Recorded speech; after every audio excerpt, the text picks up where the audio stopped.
हरियाणा, महाराष्ट्र और दिल्ली जीतने के बाद भारतीय जनता पार्टी का उत्साह और जोश चरम पर है। दिल्ली की सत्ता में 27 साल बाद वापसी करते हुए उसने एक दशक से ज़्यादा समय से सत्ता में जमे अरविंद केजरीवाल को बाहर का रास्ता दिखा दिया।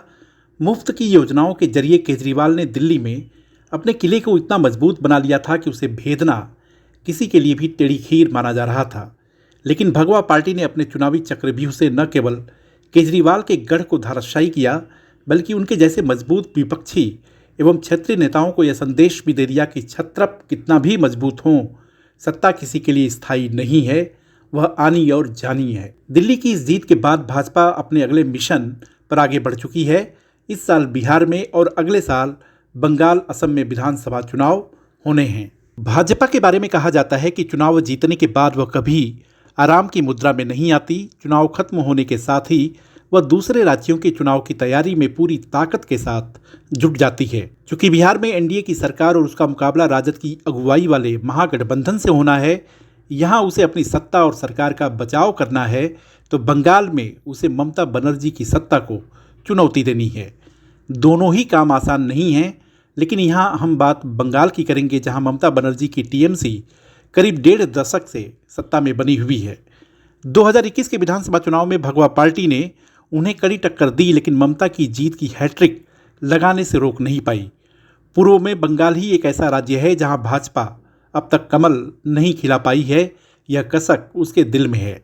चुनावी अखाड़े में इस बार ममता को पटखनी देने के लिए उसने अभी से तैयारी शुरू कर दी है। अपने दिल्ली वाले जीत के फार्मूले को वह यहाँ भी लागू कर रही है। उन सभी सियासी तीरों को जिन्होंने केजरीवाल के वोट बैंक के ताने बाने को छिन्न भिन्न किया, उनकी धार तेज कर अपने तर्कश में सजा रही है। खासतौर से इस बार चुनाव में ममता के खिलाफ सत्ता विरोधी लहर को वह भुनाने की कोशिश करेगी। बंगाल की सत्ता में ममता साल 2011 से जमी हुई हैं, वह टस से मस नहीं हुई हैं। चुनावी घमासान जब शुरू होगा तो ममता के खिलाफ 15 वर्षों का सत्ता विरोधी लहर होगी। कुछ ऐसा ही दिल्ली में भी थी। टीएमसी को डुबाने के लिए भाजपा इस लहर को सुनामी बनाएगी। दूसरा, भाजपा अभी से हारी हुई सीटों, खासकर जहां हार का अंतर बहुत ज़्यादा नहीं था, उन पर अपना फोकस ज़्यादा रख रही है। हारी हुई सीटों पर ज़्यादा मेहनत की जा रही है। इसके लिए बूथ से लेकर प्रादेशिक स्तर के सांगठनिक स्तर के ताने बाने को चुस्त दुरुस्त बनाया जा रहा है। राष्ट्रीय महासचिव सुनील बंसल अपनी देखरेख में प्रबंधन और सांगठनिक कामकाज देख रहे हैं। एक्सपर्ट यह भी मानते हैं कि दिल्ली में भाजपा की जीत के बाद ममता बनर्जी अंदर से हिल गई हैं। उन्हें शायद आम आदमी पार्टी और केजरीवाल दोनों की हार की उम्मीद नहीं थी। भाजपा और मोदी विरोधी नेताओं में केजरीवाल की गिनती बड़े नेताओं के रूप में होती है, लेकिन इस बार भाजपा ने उनके गढ़ में ही सत्ता की कुर्सी उनसे छीन ली। उनका आत्मविश्वास भले ही न डिगा हो, लेकिन उनके मन में अंदर ही अंदर सत्ता परिवर्तन की आशंका जरूर घर कर गई होगी। वह अलर्ट हो गई हैं और अभी से चुनाव की तैयारी में लग गई हैं। उन्होंने टीएमसी कार्यकर्ताओं को चुनाव की तैयारी में जुट जाने के लिए कह दिया है। ममता मतदाता सूची को लेकर भी डरी हुई हैं। महाराष्ट्र और दिल्ली में मतदाता सूची में फर्जी नाम शामिल कराने के कांग्रेस और केजरीवाल के आरोपों को उन्होंने गंभीरता से लिया है।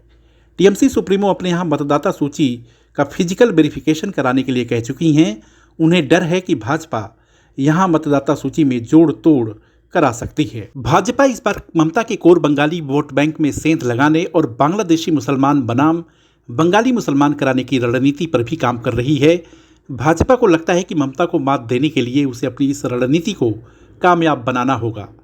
वह अभी से बांग्लादेशी घुसपैठियों के मुद्दे पर सवाल खड़े करने लगी है, मुद्दे उठाने लगी है। यह ऐसा मुद्दा है जो ममता को बैकफुट पर करता है। यह मुद्दा जितना गर्म होगा, उसका सियासी फायदा भाजपा को उतना ही ज़्यादा होगा। विधानसभा चुनाव में भाजपा की जीत के पीछे महिला वोटर बहुत बड़ी ताकत बनकर उभरी हैं। चूँकि ममता बनर्जी खुद महिला हैं, ऐसे में वह उनकी काट अभी तक निकाल नहीं पाई है। फिर भी वह महिला वोटरों की हिस्सेदारी बढ़ाकर मजबूती से काम कर रही है। जानकार मानते हैं कि दिल्ली में अपनी जीत और महिला मुख्यमंत्री बनाने के अपने फैसले का भाजपा बंगाल चुनाव में भुनाने की कोशिश करेगी। वह बताने से नहीं चूकेगी कि पार्टी में शीर्ष पद देने में वह हिचकिचाती नहीं है। 2021 के विधानसभा चुनाव में 215 सीटें जीतने वाली ममता मानकर चल रही हैं कि इस बार का चुनाव आसान नहीं रहने वाला है। 37.97% वोट के साथ 77 सीटें जीतने वाली भाजपा से उन्हें इस बार पिछली बार से ज़्यादा टक्कर मिलने वाली है। भाजपा और टीएमसी के बीच वोट का अंतर 10% है। यह कम नहीं तो बहुत ज़्यादा भी नहीं है। हाशिए पर जा चुके कांग्रेस और लेफ्ट की थोड़ी सुगबुगाहट और भाजपा का पावर पंच वोटों के इस अंतर को खत्म कर सकता है, कम कर सकता है। अगर ऐसा हुआ तो उनकी कुर्सी के डगमगाने का खतरा है। हालांकि ममता अपनी जीत के प्रति आश्वस्त हैं। उन्होंने एक बार फिर खेला होबे का नारा दिया है। बहरहाल बंगाल का यह खेला कोई बदलाव लाएगा या सत्ता की पटकथा के किरदार वही रहेंगे जो आज हैं। इसे 2026 का चुनाव बहुत कुछ तय कर देगा। वीडियो को लाइक, शेयर और सब्सक्राइब करें और हाँ, कमेंट भी ज़रूर करें। देखते रहिए इंडिया अड्डा।